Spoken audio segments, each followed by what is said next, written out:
کیا آپ بھی اپنی دعاؤں کے قبول نہ ہونے پر اللہ سے خفا ہوئے بیٹھے ہیں؟ کیا آپ بھی اپنی مشکلات، پریشانیوں اور رکاوٹوں کو اللہ کے سامنے بیان کر کے تھک گئے ہیں، لیکن پھر بھی آپ کو لگتا ہے کہ آپ کی جیسے کوئی سن ہی نہیں رہا، اور اگر سن رہا ہے تو جواب کیوں نہیں دے رہا؟ کیا آپ بھی یہی سوچ اپنے ذہن میں بٹھا چکے ہیں کہ اللہ کو آپ کی زندگی سے، آپ پر آنے والی مصیبتوں سے، اور آپ جو دکھوں اور غموں کے زخموں میں چور ہو چکے ہیں، ان میں کوئی انٹرسٹ نہیں ہے؟ کیا آپ کو لگتا ہے کہ آپ اپنی زندگی کے بھنور میں رل رہے ہیں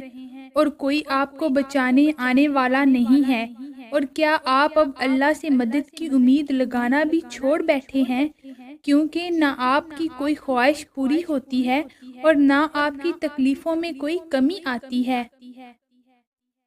پتہ ہے ایسا کیوں ہوا ہے؟ کیونکہ آپ ایک بہت اہم بات بھول گئے ہیں۔ آپ کو بھلایا گیا ہے کہ صرف وہی اللہ ہے جو آپ کو سب سے بہترین طریقے سے جانتا ہے۔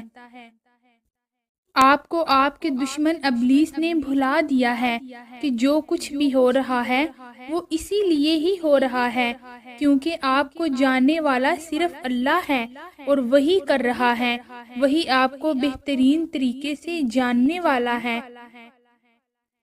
اگر آپ کو آپ کی پسند کی ہر چیز فوراً تھما دی جاتی اور کوئی جاننے والا نہ ہوتا، تو کون جانتا کہ کون سی خواہش آپ کو آگے جا کے کس مصیبت میں مبتلا کرنے والی ہے؟ اگر کوئی ماضی، حال اور مستقبل کی خبر رکھنے والا رب آپ کو اپنی حفاظت کے خسار میں نہ لیے ہوئے ہوتا، تو کیا پتہ چلتا آپ کو مانگی گئی کون کون سی خواہش آپ کو ہمیشگی والی جہنم کی دلدل میں دھکیل رہی ہوتی۔ بھلا وہی نہ جانے جس نے بتایا تمہیں، بھلا وہی نہ جانے جس نے ایک ایک عضو کو ترتیب دیا، بھلا وہی نہ جانے جس نے ایک ایک عضو کو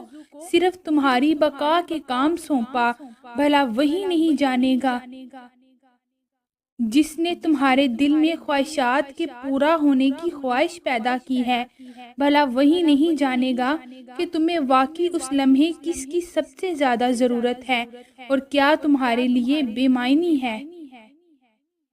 بھلا وہ کیوں روکے تمہیں کسی تمہاری بے حد پسندیدہ چیز سے، جبکہ وہ تمہارا دشمن بھی نہیں ہے، جبکہ صرف وہی تمہارے ساتھ مخلص ہے، جبکہ وہ تمہیں بنانے والا ہے، تمہارا جسم، تمہاری سوچ، تمہاری زندگی کا سائیکل، تمہارا گھر، تمہارے رشتے، تمہاری دنیا تک اس نے بنائی ہے، اور وہی نہیں جانے گا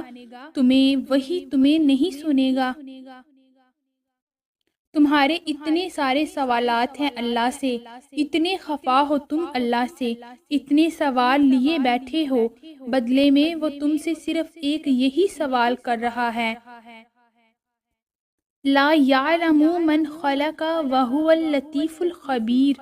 بھلا وہی نہ جانے جس نے پیدا کیا ہے، اور وہ بھی وہ جو بہت باریک بین ہو، ہر شے کی خبر رکھنے والا۔ اگر جانو تو اس ایک سوال میں تمہارے سارے سوالوں کے جواب چھپے ہوئے ہیں۔